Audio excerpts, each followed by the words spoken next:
So the word for today is isolation. And God told me that isolation is not punishment, but a refinery process that allows you to draw near to me. And so as I sat with that, the main key points that took my attention was the refinery process. And I said, Lord, what does that process looks like? And so I Googled it, I did, and the three steps was separation, conversion, and treatment. And so separation, it says when crude oil is heated and vaporized, then passed through a tall distillation column where different fractions are separated based on their boiling points. And the Lord shows me that before you go into isolation, you begin to separate, right? Because you have reached your breaking point. You reach your breaking points, you're having disagreements with people, with your job, whatever, there's no peace, and you're starting to call out for me to do a work in you. And so that's when you go into this isolation, this separation, that I'm doing a work in you.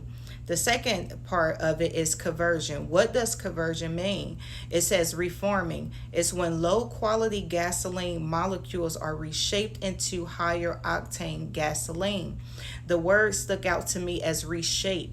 And why is that so important? Because God is potting us, right? We are clay, and God is molding us. He is shaping us into what He wants us to become. And so once you go through that isolation process, you have to begin to reshape your thoughts, reshape your mind, reshape your environments.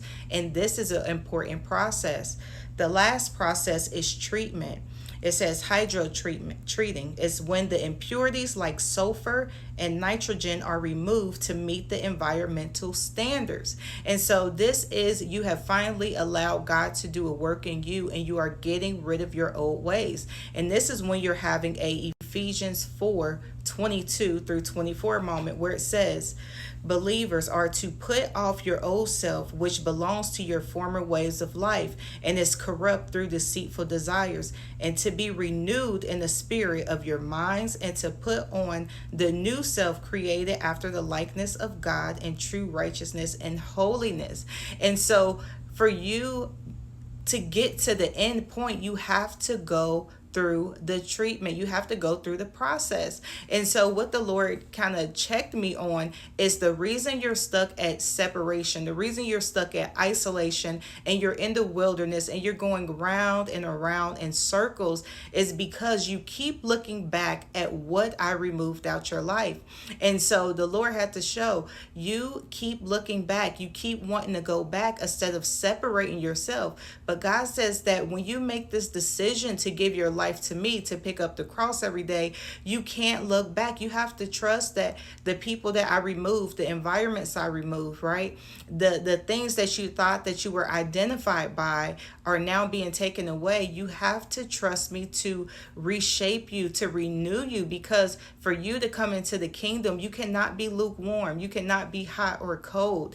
And God says that you are delaying the process, right? You're delaying the process by looking back at what you lost, by not wanting to separate yourself because of trauma bonds, because of abandonment, because of deeper issues. And so for you, if you're stuck at this season, like how I have been stuck, then I just encourage you to pray and say, Lord, allow me to keep my hands open and allow you to take what you need to take and remove and reshape and heal. If you really want to be whole, you have to let go of things you can't control, of things that no longer serve you. And so I just encourage you to be in prayer and to stop looking back at the things that once was. And that is the good news.